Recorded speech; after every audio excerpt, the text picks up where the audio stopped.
aí vai variar. Por exemplo, vou te dar um exemplo, acho que vai ficar mais fácil. A gente queria entender como que o custo ia impactar a gente daqui para frente. Se a gente for escalar uma aplicação dessa, qual vai ser o impacto financeiro?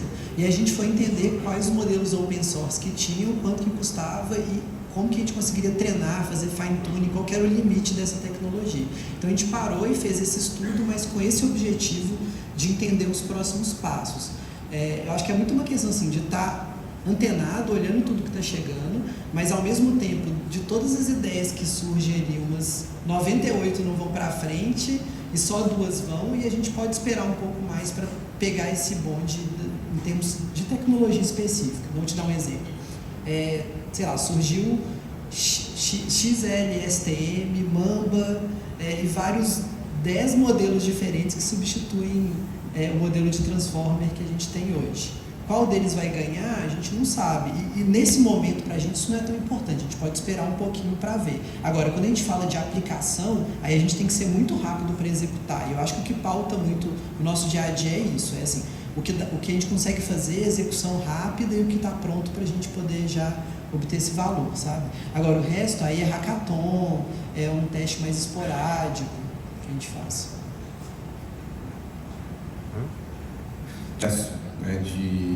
De cultura dentro do iFood para os badus, né, para as pessoas aprenderem sobre tecnologia. E lá no passado e agora, né, parte disso deve ser aposentado com o GenAI, com as evoluções. Então, o que você destacaria de desafios e de etapas que vocês tiveram que fazer para essa cultura mais data-driven aqui dentro?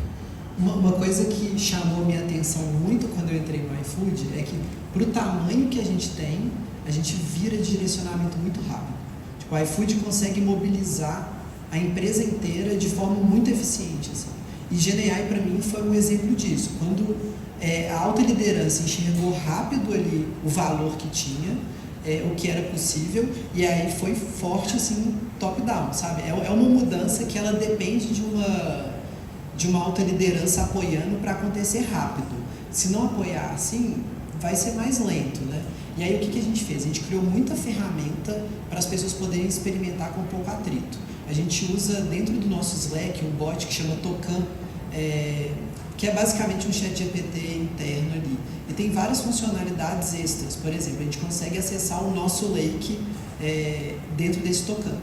Então, uma pessoa que não sabe fazer uma consulta SQL muito bem, ela pode perguntar em linguagem natural e ter uma resposta interessante. Então, acho que são esses 2 caminhos. É tanto alta liderança comprada e fazendo isso acontecer rápido, como a gente dá todas as ferramentas para que isso não tenha atrito, que é a plataforma de Generative AI, que é o Tokan e a forma de usar isso.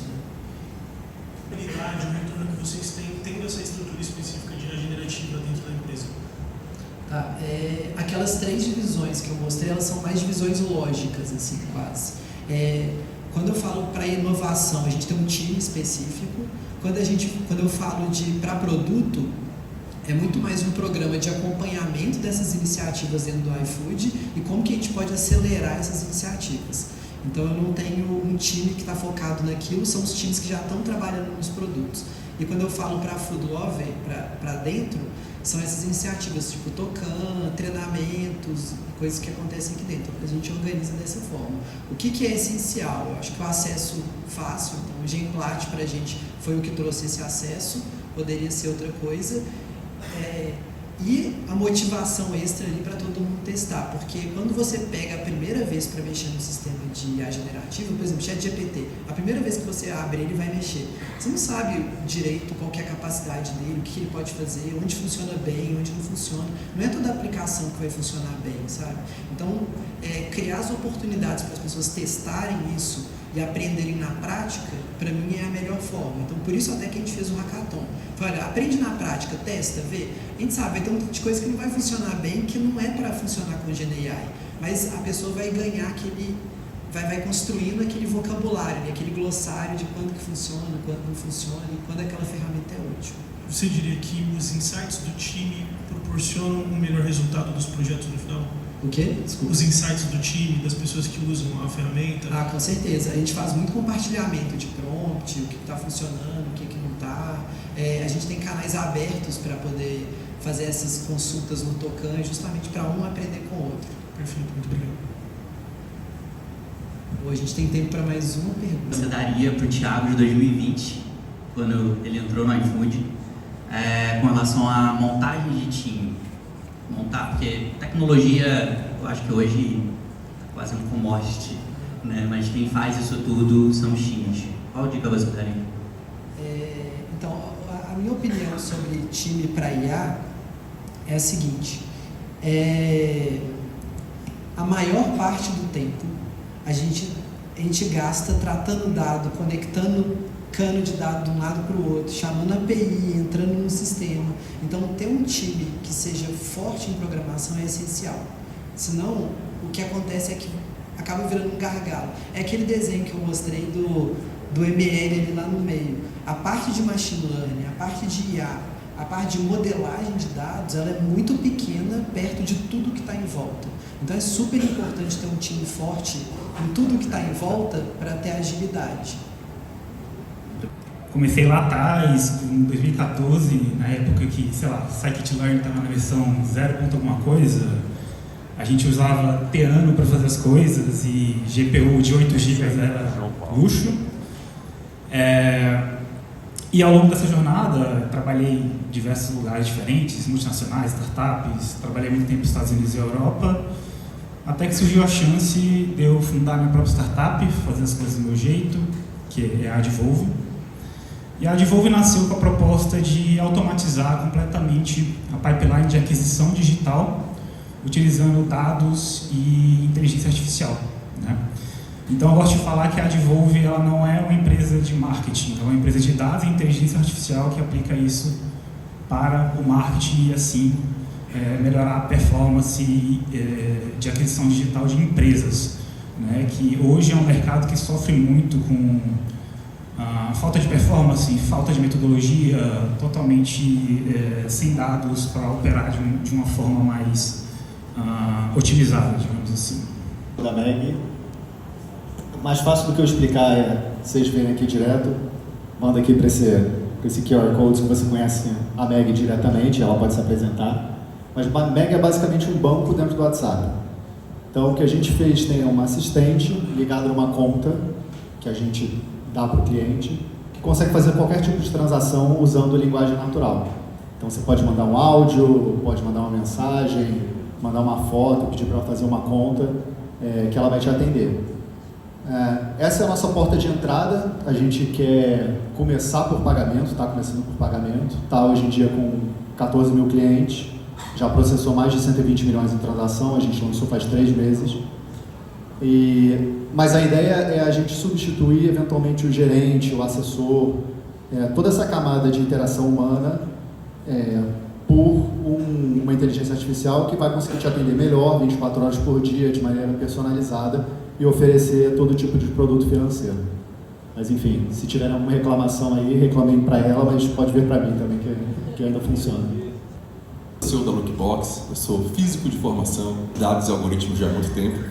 A Lookbox existe desde 2013 e a gente nasceu com uma plataforma de BI que usa linguagem natural. Então imagina que eu quero saber um dado, quanto vendeu o iFood no mês passado, por dia na Regional X. Isso era uma dor que, apesar de ter as ferramentas de BI, era muito chato às vezes você ter que treinar o usuário final, né, de negócio, como é que opera essa solução. A gente nasceu com esse propósito, foi muito legal, fizemos uma rodada de investimento, mas eu sou estudioso da linguagem natural, esse assunto que, é muito bacana, há muito tempo já, e quando nasceu o ChatGPT, os LLMs, eu fiquei mega curioso de saber, como é que dá para usar isso no Lookbox? Isso vai mudar totalmente o mercado, né? essa tecnologia especificamente. E a gente estudou várias coisas que não deram certo, que a gente vai compartilhar aqui com vocês, inclusive, mas uma que a gente viu que está mudando agora é a capacidade do analytics ser mais ativo. Então eu não tenho que esperar alguém ir lá consultar aquela informação para saber o que deveria ser feito e estudar. Como é que eu empurro o insight? Então o que é o Look hoje, né? O Look é uma plataforma de analytics, só que para operação. Então a gente é muito forte em força de vendas, por exemplo. Eu brinco que é a primeira plataforma de BI que não tem número. Ela simplesmente passa uma mensagem falando, João, fique esperto aí, Samsung Galaxy está vendendo muito na sua região e você não está vendendo. Não tem número aí. Mas eu já estou pulando um monte de etapa de análise, eu digo o que tem que fazer. Então a gente opera isso em Casas Bahia, na Magalu, está muito legal ver que tem uma nova forma de falar com a operação agora, usando essa nova tecnologia, que a gente está bem empolgado. Legal. O que mudou da IA tradicional versus GenAI, como que isso impacta o seu dia a dia ali? A NLP antiga ela era muito simbólica, então ela era muito quadradinha. Quando eu tinha que, por exemplo, a gente tinha que falar com a operação, a gente tentou vários formatos, né, de falar com uma força de venda.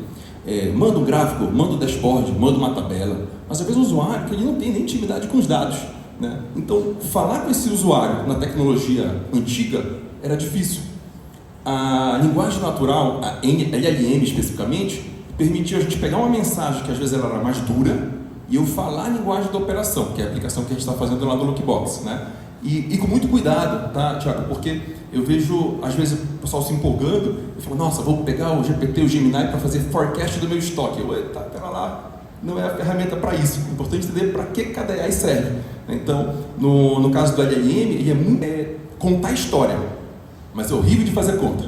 Né? Então, usando no lugar certo, o que a gente viu de valor no Lookbox? Eu consigo falar com o consumidor final, né, que é o caso que você trouxe aqui, o exemplo do iFood.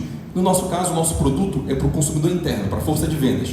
Então eu consigo me comunicar com esse time de uma forma totalmente nova que era quadrada da maneira anterior e não ficava fluida. Basicamente não funcionava como deveria.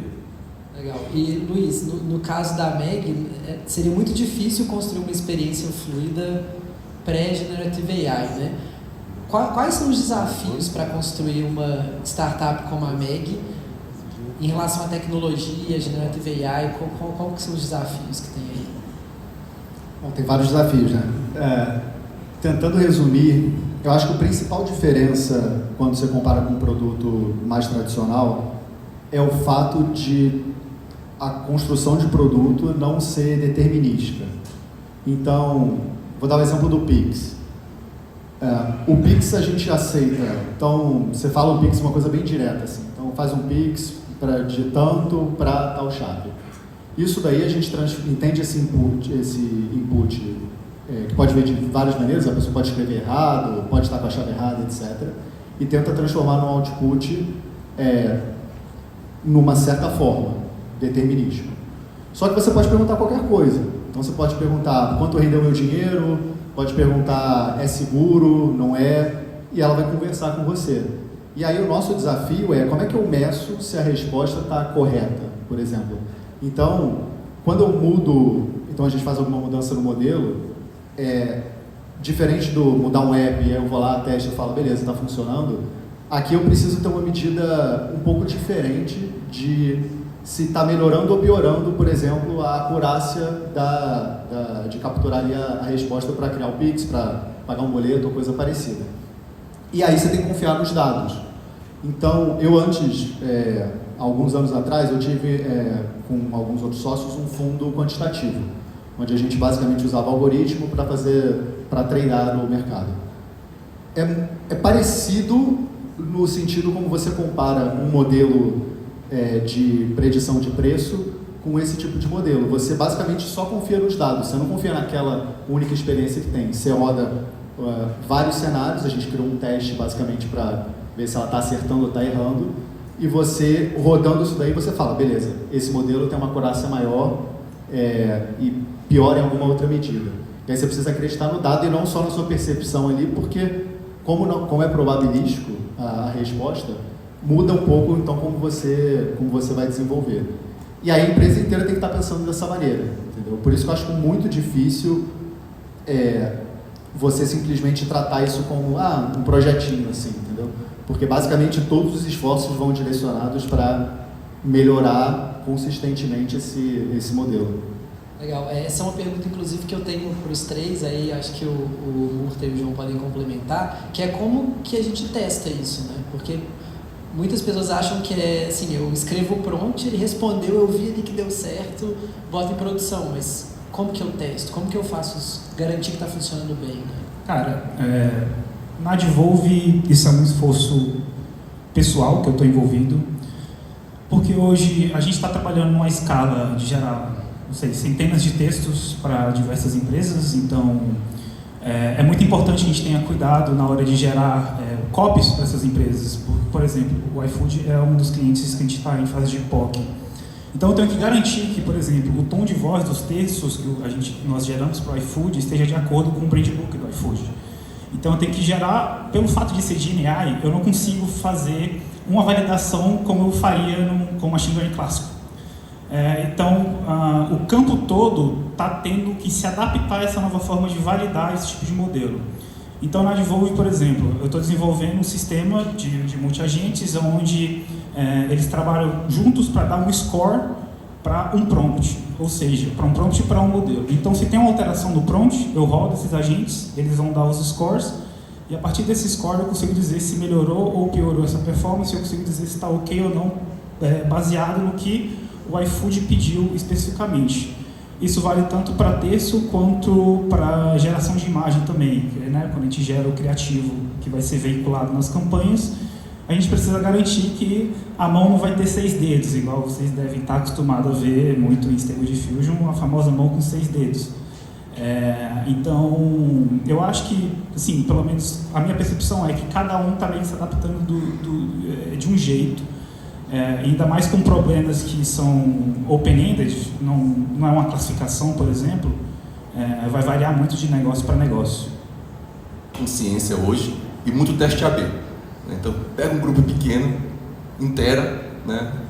Dica mais prática, quebra muito esse prompt, não tenta fazer um prompt grande e vai para teste. Né?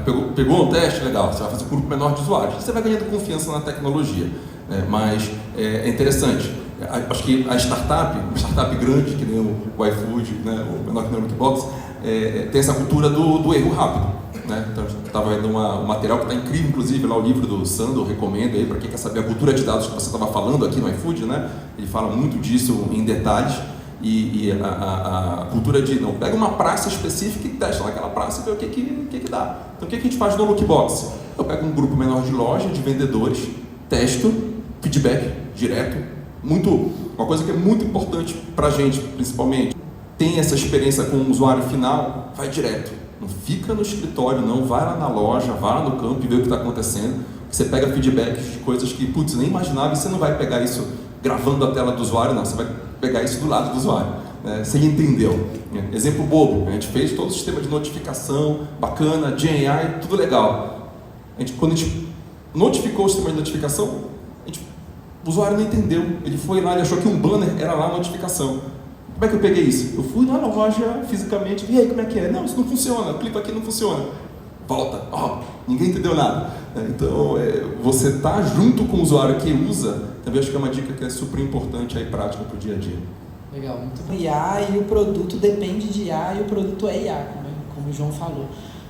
Quais são os desafios do aspecto de negócio de construir uma startup desse tipo e que conselho que vocês dão para alguém que vai começar uma startup agora que tem essa característica? Eu não sei quanto tempo a Meg e a Lookbox tem, mas a Advolve está fazendo 10 meses agora, então os mais novos eu posso começar falando. Cara, o meu conselho é: tenha um plano a longo prazo concreto, saiba exatamente o que você quer fazer, tecnicamente falando, os passos que você quer fazer, tenha escopos pequenos e bem definidos para chegar nessa meta a longo prazo, e itera rápido, falha rápido, itera rápido e falha rápido, itera rápido e falha rápido e faz rápido. É só o que eu tenho para fazer, só o que eu tenho para falar, é isso. Ainda é bem relevante para o desenvolvimento de qualquer produto que use esses modelos de ponta, né? Então, a maneira mais rápida de você fazer as coisas agora é você simplesmente pegar o melhor modelo. Esses modelos são caros de você trabalhar, principalmente se você tem bastante cliente. Então, de certa maneira, é uma experiência cara de você oferecer hoje em dia. A opção que a gente teve, como ainda não existe monetização para o modelo que a gente está fazendo, a gente começou por pagamento, que, enfim, a gente não cobra nada, é de graça, foi simplesmente captar dinheiro. A gente captou $5 milhões para adquirir esses primeiros clientes, e a nossa aposta é monetizar isso no longo prazo. A única coisa que eu acho bastante positiva é que a gente está vendo modelos open source cada vez melhores, e a gente está vendo uma tendência de queda de preço desses modelos. O preço dos tokens está caindo a cada nova interação. Então, eu acho que a dificuldade vai ser dosar isso daí. Então, como é que você Eu acho que, por exemplo, para quem já é grande, apesar de você já ter todo o dado, todas as pessoas, enfim, todos os recursos, você não pode simplesmente botar à disposição o melhor modelo possível, porque o preço vai virar proibitivo. Então, para a startup, eu acho que é entender em que caminho você está, se dá para ser venture backed ou se vai ser um caminho mais de bootstrap mesmo e adaptar o modelo de negócio a isso. Mas entender também que ao longo do tempo esses custos vão cair. Enfim, então você deveria fatorar isso daí no próprio modelo de negócio, né? Um conselho importante, que a gente adora a tecnologia, né? Adora a tecnologia, AI e tal. Cuidado para não inverter a ordem. Uma startup está aí para resolver uma dor de negócio. E às vezes a gente se empolga tanto com a tecnologia que a gente fica querendo forçar aquilo ali a acontecer. Então, você está resolvendo uma dor de negócio? E uma dica muito bacana do fundo, quando a gente pegou a rodada e tal, que eles falaram, foi o seguinte: Murta, o Lookbox tem um porquê agora claro. O que é um porquê agora claro? O que vai fazer alguém contratar o Look, certo? Que essa empresa ou vai vender mais de alguma forma, ou um indicador muito direcionado a isso, vai aumentar meu GMV, vai aumentar meu NPS, ou vai cair algum custo. De forma que, se passou um mês e ele entendeu o problema, e ele não contratou o Lookbox, ele fala, caramba, se eu tivesse o Lookbox aqui, eu tinha ou economizado ou vendido mais. Então, isso é ter muito claro o valor de negócio, porque eu me enganei muito tempo com, produtividade, não, aumento a produtividade. Como é que eu calculo o ROI de um BI? Como é que eu calculo o ROI do Excel? Né? É difícil. E se eu não consigo calcular isso, e um projeto de Look é um projeto de implementação de 3 meses e tal, o projeto que conseguir calcular vai entrar na frente. Vai falar, tá legal e tal, linguagem natural, inteligência artificial, bacana e tal, vamos falar. Um teste que a gente tem feito no Lookbox foi interessante, isso é recente, tá, gente? Eu tirei o primeiro conselho de toda a resiliência. Você não pode desistir, está 10 anos na jornada, né? Um executivo, quando ele tem uma reunião com a sua startup, ele vai sair de férias. Ele deixa o próximo papo para antes ou depois das férias dele. Eu brinco que isso foi um teste que aconteceu no Lookbox, que agora que a gente conseguiu achar realmente o porquê agora, que no nosso caso é aumentar a venda, né? O executivo vai tirar férias e fala, putz, eu vou tirar férias, mas antes eu já quero deixar encaminhado aqui. Eu falei, caramba, acho que é isso que é entregar valor, então, com o produto. Então, isso é muito importante. Não se apegue tanto à tecnologia, cuidado com o problema de negócio, né? E tenha muito claro que o valor é esse. De uma forma bem bruta, sem muita firula, né? A empresa vende mais ou tira algum custo. Se você conseguir isso de uma forma objetiva, bacana, entregando valor, talvez AI seja uma ferramenta para isso. Tem muita chance aí, tá, gente? Tem muita estatística básica que entrega valor pra caramba, que tem muita gente que não usa ainda. Então, cuidado com a solução. Quer fazer AI por AI. Regressão linear também é AI, gente. Se regressão linear resolver o problema, é isso aí, resolve o problema e pronto. Fala lá pro fundo que é de linear e vamos pra frente.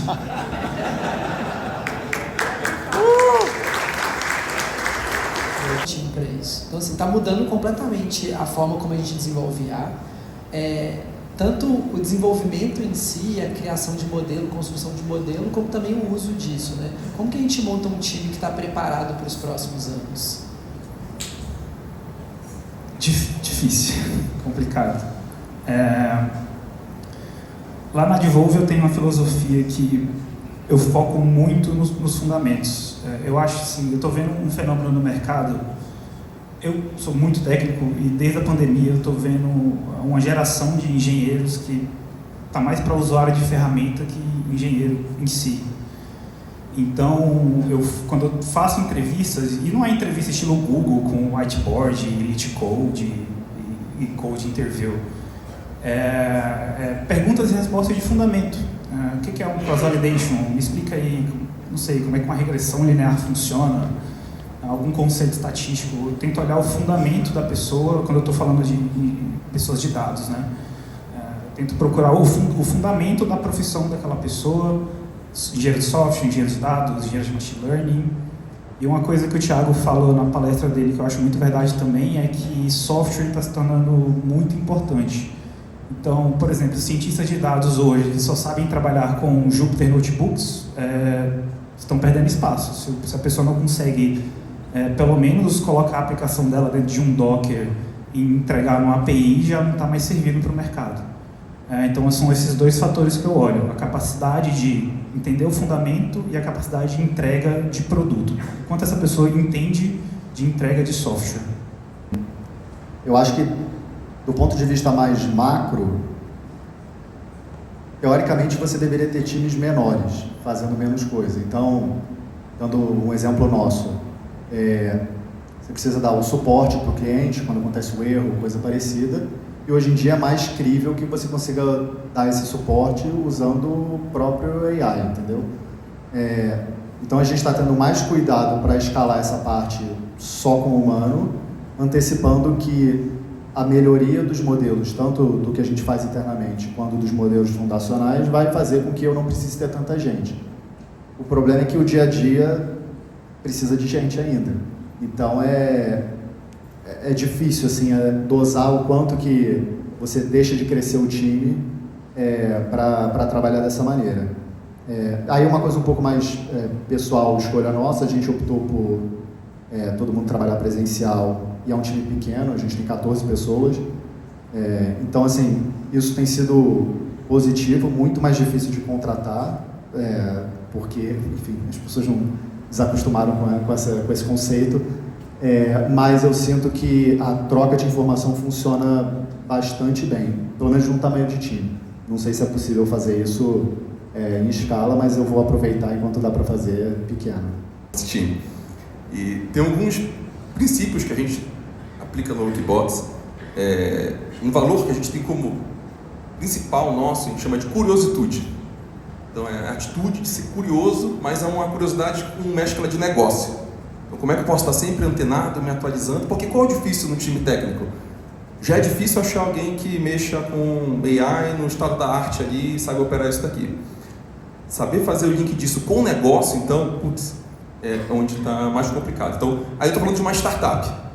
Numa startup, é papel do founder achar o produto, o product market fit, como é que isso pode acontecer, né?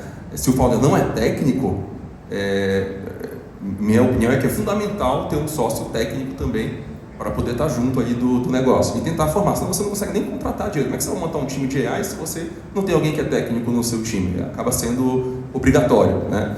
E nesse perfil, o início de uma startup ele tem que ser incansável ali em fazer esse match do problema com a tecnologia. No nosso caso lá no Look, a gente tem um momento que a gente fala com o técnico, todo mundo fala, tem que visitar a loja. A gente tem esse privilégio de ter clientes que têm operação no Brasil todo. É incrível ver quando você vai na loja, às vezes você está viajando na AI e tal, só consegue fazer login na aplicação por causa de uma coisa simples, né? E quando você vai lá que você vê, tem impacto, o que é? Então, eu bato muito nessa conexão com a operação direta. Tem que estar lá na operação, tem que estar vendo, que nem que vocês fazem, ela vai pilotar a moto, vai ver como é que funciona uma cozinha, né? Senão você fica muito na zona de conforto aqui e não é aí que as coisas acontecem. Então, o início do Look aconteceu porque eu estava dentro do marché. Eu sabia como é que operava lá uma inteligência de varejo, eu via a dor que era conseguir uma informação e falar, acho que linguagem natural resolve isso. Vamos testar? MVPzão. Simples, não complica, né? A primeira versão do Lookbox era um e-mail. Você mandava um e-mail, ele respondia aquele e-mail com linguagem natural, mas isso tem 10 anos, né? A gente é um pouco mais velhinho. E funcionou. O bom produto, eu falo que é o seguinte, o bom produto, ele é uma porcaria no início. E o usuário usa reclamando. Ele fala, nossa, isso aqui é uma porcaria, essa interface, mas ele não para de usar. Olha o GPT lá atrás quando começou, travava pra caramba, alucinava um monte, mas a gente não deixava de usar. Por quê? Pareto é rei. 20% da entrega, 80% do valor estava ali já. Aí quando você acha isso, era o nosso e-mail. Eu vi que o pessoal usava reclamando e-mail, mas não parava de usar. Caramba, acho que faz sentido investir numa interface para isso daqui. E você vai inteirando, né? Então é bem aquele espírito da startup mesmo aplicado no dia a dia. Um GenAI também para produtividade. Bom, eu como CTO, infelizmente, estou perdendo meu tempo de programar. Então, uma ferramenta que eu adotei recentemente foi o Cursor, né, que é a ideia nova de um AI. Então, hoje, com o meu time, eu trabalho de uma forma fazendo POCs separado, longe, sem me envolver tanto com o processo de software do meu time, para não atrapalhar ninguém, porque se eu for abrir um ticket hoje, vai ficar 5 semanas aberta, a minha PM vai vir aqui no Slack me xingar que eu estou acabando com as métricas dela. Então eu faço POCs separadas com o meu Jupyter Notebook e estou usando o cursor para refatorar essas POCs e deixar dentro do formato de software da empresa, né? Então é um experimento que eu estou fazendo e uso o Cloud e o GPT para quase tudo. Hoje eu acho que eu uso mais o GPT do que o Google para fazer pesquisa, por exemplo.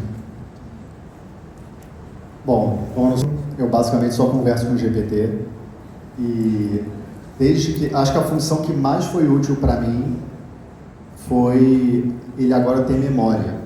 Então eu uso para absolutamente tudo. Assim, eu vou antes do GPT, antes do Google, e aí sempre truca porque ele inventa várias vezes um monte de coisa. Mas eu acho que é muito bom para brainstorming, principalmente. Então quando você precisa de alguma informação rápida, contextual, e ele já sabe um pouco do contexto do que você está falando, ele já sabe quais são os desafios da empresa, etc. É útil, obviamente não dá uma resposta sensacional, mas ele é um estagiário muito, muito, muito esforçado, assim. E eu gosto muito, assim, do produto GPT. Acho que o GPT não foi muito pensado para ser um produto dessa maneira, mas foi isso, assim, né? O produto é meio que não é perfeito, mas as pessoas não conseguem... Viciante. É viciante. Viciado no chat GPT. Eu trouxe até um livro para sortear para vocês, aí que eu fiz o primeiro livro de chat GPT, público geral. Né? Minha namorada começou a me chamar de chato GPT quando eu estava escrevendo o livro. Né? E no Look, eu uso muito isso na entrevista para saber assim, e como é que é? Mas eu jogo como se fosse uma coisa negativa, inclusive. Já estou dando spoiler aqui na nossa entrevista. Para saber, tá usando no dia a dia? Ah, é só para programador? Não. Putz, a Sophie, que está bem ali, sabe muito bem, né, que marketing sem usar Midjourney, esquece, não faz sentido nenhum. Então, a gente consegue, em todas as áreas agora, você consegue usar... Aí eu separo em duas vertentes, né? Uma em produtividade, como é que eu uso isso em comercial, você vai responder, é engraçado, às vezes tem que dar uma resposta para o cliente, você está com a cabeça cheia ali e tal, se você for responder na hora, não ia dar certo. Aí, vai no GPT, responde para mim educadamente dizendo que não. Funciona muito bem, né? Então dá para usar em todas as áreas que você pode usar da sua empresa. Agora o que é importante como liderança é como é que a gente estimula isso, que é o trabalho que o iFood fez incrível aqui numa escala gigante, né? Mas todo mundo na sua escala pode dar voz. O que a gente fez no Look? A gente tem uma all hands toda semana e lá no início, engraçado, por mais que sejam programadores e tal, sempre tem resistência, né? E o papel nosso da liderança é de quebrar essa resistência. Muito simples, sem dinheiro, sem nada. Falar, olha só, os melhores cases aqui vão falar na nossa all-hands, trazer o case para apresentar. Ponto. Todo mundo já queria, legal, isso é prioridade e tal. Vai me dar voz, vai me dar visibilidade. E você começa a movimentar custo zero para você poder fazer isso, né? Então, como eu falei, eu ainda continuo sendo chato GPT, um pouco menos de vice. Agora estou testando o Cloud também, que finalmente abriu para o Brasil sem VPN, né? Dá para a gente poder brincar, que está super interessante. Para quem não testou, vale a pena dar uma observada. E no final a gente faz o sorteio do Arte de GPTA, que é o livro. O Akai, nosso cache dá um runway aí para a gente ter tranquilidade para desenvolver o produto e para o mercado e adquirir cliente. Muita diferença. Contratação de time, o time é relativamente pequeno, então isso perto do aporte não é tão representativo. É mais para a gente ter a tranquilidade de chegar em 1 milhão de clientes, sem ter que se preocupar tanto com a monetização. Então a gente pode arcar com os custos de manter esse tamanho de base, e aí basicamente é para isso. A gente levantou antes de lançar o serviço e está usando basicamente para o crescimento da base de cliente. Você acelera, né? Então, como é que você tenta ter um plano e fala, será que eu consigo chegar mais rápido na execução desse plano? Ou falhar mais rápido? Né? E no Lookbox a gente está com a DGF, a Hypartner, foi super legal, o pessoal super bacana, e é difícil porque a gente foi bootstrap durante muito tempo lá no Lookbox, né? Quando você vai botar um parceiro, parece que você vai, sei lá, invadir aquele espaço aí, será que é, será que não é? Mas para uma startup não tem muita opção se o seu produto é bom, né? Porque se não é você, alguém vai pegar aquele dinheiro e vai fazer. Aquele negócio, a ideia, genial, não, tudo dá para copiar. A questão é como é que você pega aquilo e executa mais rápido e vai para frente com o seu produto. Então a gente está super feliz com a parceria. Novamente, o uso padrão de uma startup também, de contratar pessoas e acelerar o produto. E está bem legal, assim, eu fiquei com muito medo no início, mas hoje não me arrependo nem um pouco de ter entrado no ciclo do Liceu. Tem tanta opção de tecnologia, o Thiago estava mostrando no framework que ele colocou de tecnologias, colocando, vocês estão desenvolvendo um monte de produto para evitar a alucinação dos modelos de LLM. Hoje você tem Vector Database, tem Knowledge Graph, você tem grafos. Como que vocês estão olhando para gerenciar o volume de tecnologias numa velocidade tão rápido e como evitando essas tecnologias com o Knowledge Graph, com o Vector Database, o que escolher, o que é melhor? Eu não confio em nenhum, desculpa. Eu sou até um pouco chato com isso na Advolve, eu só confio no que eu testei, no que eu vi, né? Então, a menos que eu teste e faça um use case real, veja aquilo lá funcionando realmente, eu não considero. Então, como eu sou só uma pessoa, enfim, tanta coisa acontecendo, às vezes eu evito até acompanhar, porque realmente é muita coisa, não dá, é impossível, não tem como. Então, a menos que eu tenha um problema assim, muito específico, que, porra, saiu um paper ontem que resolve aquele problema muito específico, eu não vou atrás, sabe? Como eu resolvo a alucinação, como eu falei, uma pipeline segura de validação pré-deploy. Então, você tem que ter uma pipeline antes de deployar o seu modelo, de deployar o seu prompt, ou seja lá o que for, você tem que ter uma forma de validar o que você está criando. Impressionado positivamente pelo evento de vocês, pela abertura que vocês estão mostrando. E quando eu vejo que vocês têm esse data lake interno dentro do iFood, que já pode ser consultado por qualquer funcionário, hoje, quando antes era acessível somente por pessoas especialistas, vocês têm também um plano de abrir dados, porque alguns dos dados, porque às vezes quando você simplesmente abre um dado e que as pessoas podem começar a trabalhar em cima do dado, muitas ideias podem aparecer, ou de negócios, ou até de interesse público. Por exemplo, endereços foram fundamentais e faltaram demais no caso da catástrofe da inundação do sul, do Rio Grande do Sul. É o tipo de coisa que o iFood poderia pensar. O dado seria útil para muitas aplicações, mas hoje não tem um plano para abrir. A Advolve planeja deixar algumas ferramentas open source, se ajudar em alguma coisa. Em geral, demanda experimentação. Nem todos os investidores ou acionistas entendem esse processo, porque você vai ter que botar dinheiro, eventualmente vai falhar, vai começar de novo.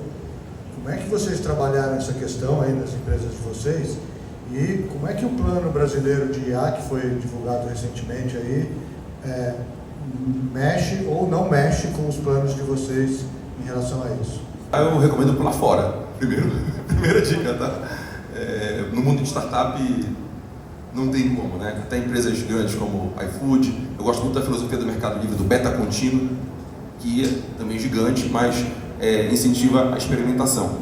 Quanto à regulação, eu gosto muito da visão de Israel, né? Então, quando eu estava falando lá na missão, porque o Brasil tem que regular e não sei o que e tal, eu falei, gente, ok, pode ser, mas vamos olhar o outro lado. Cadê o governo falando que a gente tem que usar isso a rodo e fazer acontecer? Eu só vi aquela parte da regulamentação, a parte chata. Então, a gente tem que olhar para o outro lado também. Israel, sabe o que Israel fez? Falou, olha, espera acontecer. Enquanto isso, vai fazendo aí, ver o que dá para fazer. Para a gente poder produzir coisa e aumentar a nossa tecnologia e fazer a coisa rodar. Então, a gente tem que ter uma cabeça, acho, mais empreendedora, né? Não estou falando de ser irresponsável, ok? Mas olha o outro lado. Estou ouvindo todo mundo falando de regulação. Ninguém falando, como é que a gente vai aplicar esse negócio, alavancar, ou a gente vai ficar para trás de novo na tecnologia? A gente não vai realmente ter uma LLM que a gente consiga dominar, a gente não vai investir isso de uma forma mais estruturada, não vai ter um apoio, né, para poder fazer isso de uma maneira bacana, institucional. E também não que ela vai reclamando do governo, que é muito fácil, né? Uma postura de, não, o governo não faz nada. Como é que a gente pode se mobilizar? O movimento da AI, que o cara macho está aí, também, é exatamente essa ideia. Como é que a gente une as forças para poder tentar transformar isso numa coisa bacana? Eu, nas minhas metáforas da física, né, falo que é que nem energia nuclear.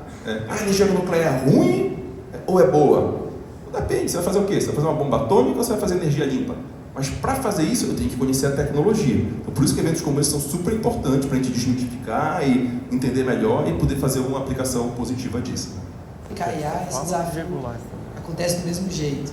E é da natureza de machine learning, de aprendizado de máquina, é probabilístico, é mais parecido com um organismo vivo do que com um algoritmo, uma construção de um produto tradicional. Então, assim, isso faz parte da construção de IA. A recomendação é, começa pequeno, testa pequeno, faz coisas simples primeiro e depois investe mais tempo em coisas mais complicadas, né? A complexidade, ela é uma consequência de várias batalhas que você vai ganhando ali, batalhas pequenas.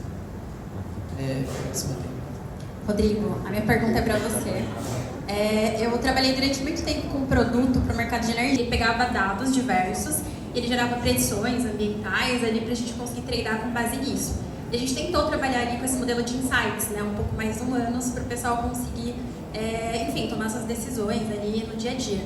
Só que era um desafio, porque quando a gente fala de forecast, a gente tem, sei lá, clima mudando o tempo todo, a gente tem muita dificuldade. Eu acho que o varejo tem um pouco esse desafio também. Então, como vocês lidam com isso, né? Com essa imprevisibilidade de coisas que vão surgindo e que precisam ser contempladas nesse treinamento ali? Como já falei para vocês aqui do Pareto, começa com simples. Eu vejo muita gente querendo, às vezes, complicar o que não precisa, né? Eu quero fazer uma previsão. Ok. Tem coisas que não adianta, ainda é um pouco manual, sim. Quer ver um exemplo? Feriado. É um parto colocar de uma forma totalmente automatizada isso no modelo. Mas se você pegar no sazonalidade do varejo, putz, a semana manda no varejo. Aí se aplica uma série temporal, SARIMA, que é uma regra muito antiga já, limpando os feriados. Já tem um forecast super bacana. Aí você vai selecionando as variáveis. Tem muito mito também. Quer ver um mito que muita gente já ouviu falar e acha que é mito ainda? Não lembro qual foi a rede de supermercado, acho que foi Walmart. Target. Target, da fraude da cerveja. Né? Então, fez um estudo da fraude da cerveja e viu que vendia junto, então juntou as gôndolas um com o outro. Vai pegar a história disso daí.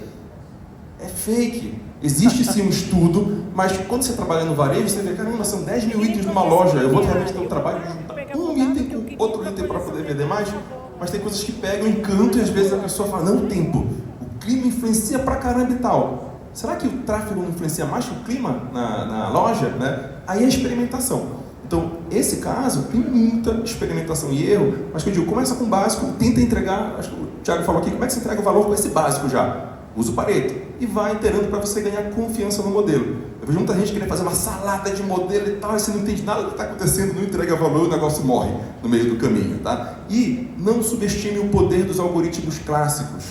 Bem aplicado, tanto no projeto que eu estou fazendo agora de Lookbox, uma parte que as pessoas falam, não, mas eu quero colocar AI. Eu falo, não vou colocar AI aqui. Aqui é um algoritmo clássico que resolve, o mato está alto, eu só vou complicar meu modelo. E como é que eu vou comparar? Né? A gente tem um modelo de mensageria, e o primeiro modelo de mensageria a gente chamou de N0, que não tem automação, é manual. Mas depois eu comparo. Aquele manual versus o que eu fiz com mensagem, sem AI ainda, já tem diferença? Tem, a gente já viu que tem. E com a generativa tem, para saber se faz sentido, e você vai crescendo e comparando. Então, muito cuidado, não subestime o valor dos algoritmos clássicos, né, aplicado, e fazendo dessa forma incremental, você consegue testar o seu modelo de uma maneira mais bacana. Tá? Eu acho que pode ser um caminho. Eu queria agradecer, pessoal.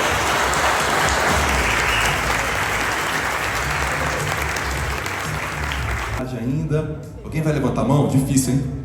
Então, eu vou pegar Alguém nunca usou ChatGPT aqui, pô?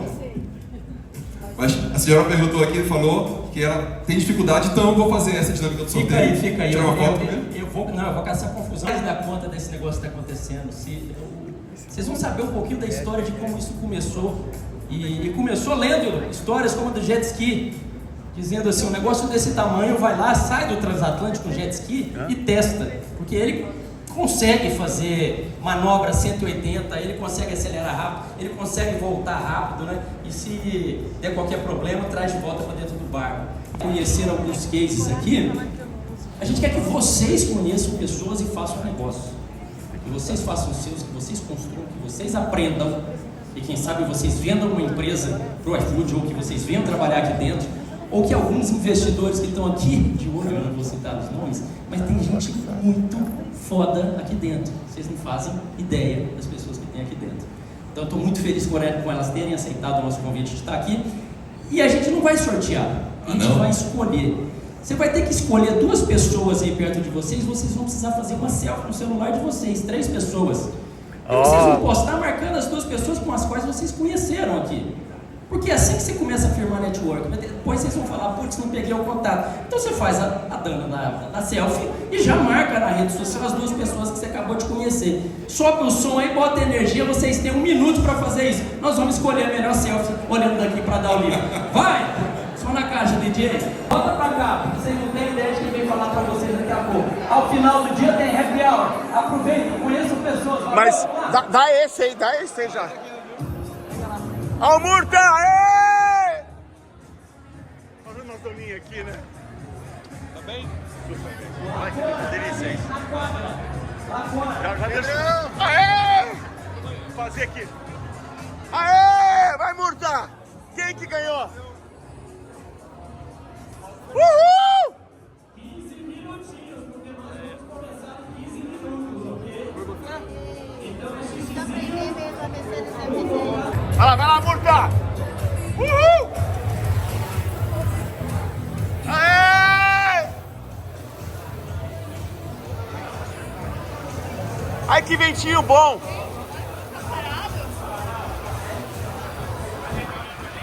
Aê! Beleza! Aê!